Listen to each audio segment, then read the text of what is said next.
यह एक ऐसे व्यापारी की कहानी है जो जीवन भर सच्चाई और ईमानदारी से काम करता रहा।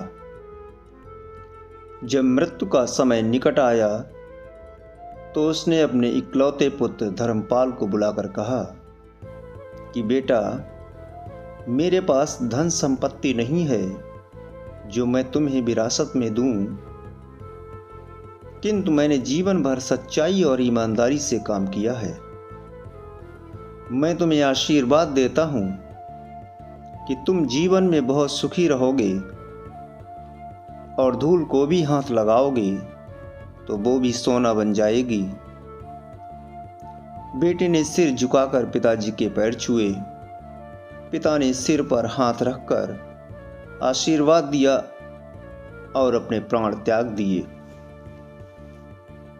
अब घर का सारा खर्च बेटे धर्मपाल को संभालना था। उसने एक छोटी सी ठेला गाड़ी पर अपना व्यापार शुरू किया। धीरे धीरे व्यापार बढ़ने लगा। उसने एक छोटी सी दुकान ले ली। व्यापार और बढ़ा। अब नगर के संपन्न लोगों में उसकी गिनती होने लगी। उसको विश्वास था कि ये सब मेरे पिता के आशीर्वाद का ही फल है, क्योंकि उन्होंने जीवन में दुख उठाया पर कभी धैर्य नहीं छोड़ा, लगन और ईमानदारी नहीं छोड़ी। इसलिए उनकी वाणी में बल था और उनके आशीर्वाद फलीभूत हुए और मैं सुखी हुआ। उसके मुंह से बार बार ये बात निकलती थी।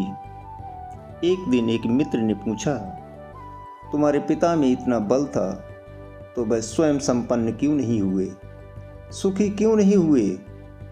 धर्मपाल ने कहा, मैं पिता की ताकत की बात नहीं कर रहा हूँ, मैं उनके आशीर्वाद की ताकत की बात कर रहा हूँ। इस प्रकार वो बार बार अपने पिता के आशीर्वाद की बात करता तो लोगों ने उसका नाम ही रख दिया पिता का आशीर्वाद। धर्मपाल को इस बात का बुरा नहीं लगता। वो कहता कि मैं अपने पिता के आशीर्वाद के काबिल निकलूं, यही चाहता हूँ। ऐसा करते हुए कई साल बीत गए। वो विदेशों में व्यापार करने लगा। जहाँ भी व्यापार करता उससे बहुत लाभ होता। एक बार उसके मन में आया कि मुझे लाभ ही लाभ होता है तो मैं एक बार नुकसान का अनुभव करूं। तो उसने अपने एक मित्र से पूछा कि ऐसा व्यापार बताओ जिसमें मुझे नुकसान हो। मित्र को लगा इसे अपनी सफलता और पैसे का घमंड आ गया है। इसका घमंड दूर करने के लिए इसको ऐसा धंधा बताऊं कि इसको नुकसान ही नुकसान हो।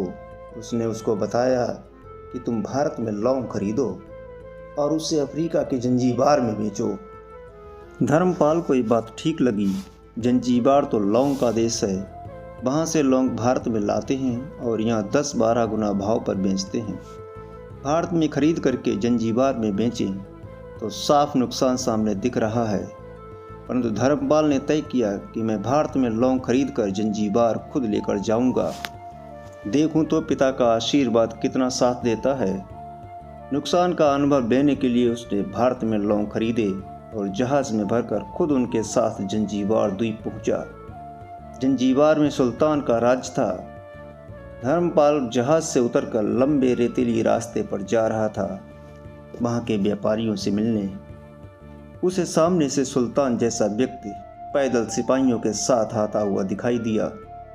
उसने किसी से पूछा, ये कौन है? उन्होंने कहा, ये सुल्तान है। सुल्तान ने उसको सामने देखकर उसका परिचय पूछा। उसने कहा, मैं भारत के गुजरात के खंभात का व्यापारी हूँ और यहाँ पर व्यापार करने आया हूँ। सुल्तान ने उसको व्यापारी समझकर उसका आदर किया और उससे बात करने लगा। धर्मपाल ने देखा कि सुल्तान के साथ सैकड़ों सिपाही हैं, परंतु उनके हाथ में तलवार, बंदूक आदि कुछ भी ना होकर बड़ी बड़ी छलनियाँ हैं। उसको आश्चर्य हुआ। उसने विनम्रतापूर्वक सुल्तान से पूछा, आपके सैनिक इतनी छलनी लेकर के क्यों जा रहे हैं? सुल्तान ने हंसकर कहा, बात यह है कि आज सवेरे मैं समुद्र तट पर घूमने आया था, तब मेरी उंगली में से एक अंगूठी यहाँ कहीं निकल कर गिर गई। अब रेत में अंगूठी कहाँ गिरी पता नहीं, तो इसलिए मैं इन सैनिकों को साथ लेकर आया हूँ। ये रेत छान कर मेरी अंगूठी उसमें से तलाश करेंगे। धर्मपाल ने कहा, अंगूठी बहुत महंगी होगी। सुल्तान ने कहा, नहीं, उससे बहुत अधिक कीमत वाली अनगिनत अंगूठी मेरे पास हैं, पर वो अंगूठी एक फ़कीर का आशीर्वाद है। मैं मानता हूँ कि मेरी सल्तनत इतनी मजबूत और सुखी उस फ़कीर के आशीर्वाद से है, इसलिए मेरे मन में उस अंगूठी का मूल्य सल्तनत से भी ज़्यादा है। इतना कह कर के सुल्तान ने फिर पूछा, बोलो सेठ, इस बार आप क्या माल लेकर आए हो? धर्मपाल ने कहा, लौंग। सुल्तान के आश्चर्य का ठिकाना नहीं रहा। ये तो लौंग का ही देश है सेठ, यहाँ लौंग बेचने आए हो? किसने आपको ऐसी सलाह दी?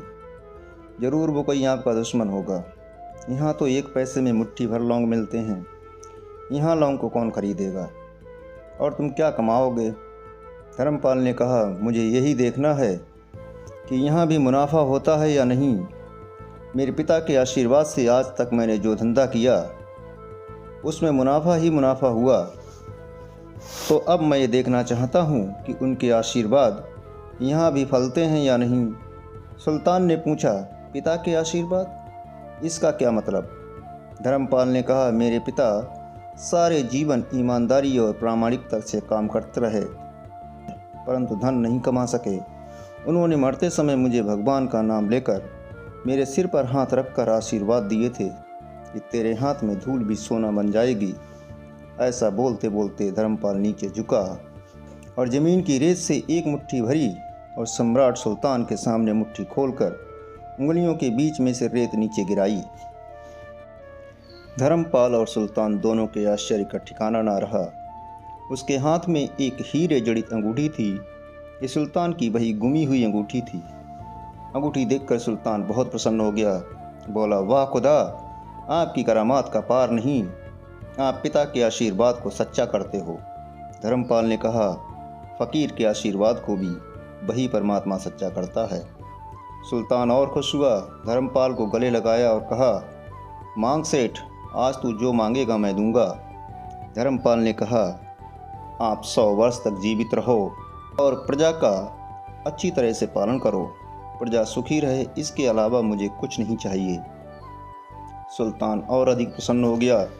उसने कहा, सेठ, तुम्हारा सारा माल मैं आज खरीदता हूँ और तुम्हें तुम्हारी मुंह मांगी कीमत दूंगा। इस कहानी से शिक्षा मिलती है कि पिता के आशीर्वाद हों तो दुनिया की कोई ताकत कहीं भी तुम्हें पराजित नहीं होने देगी। पिता और माता की सेवा का फल निश्चित रूप से मिलता है। आशीर्वाद जैसी और कोई संपत्ति नहीं।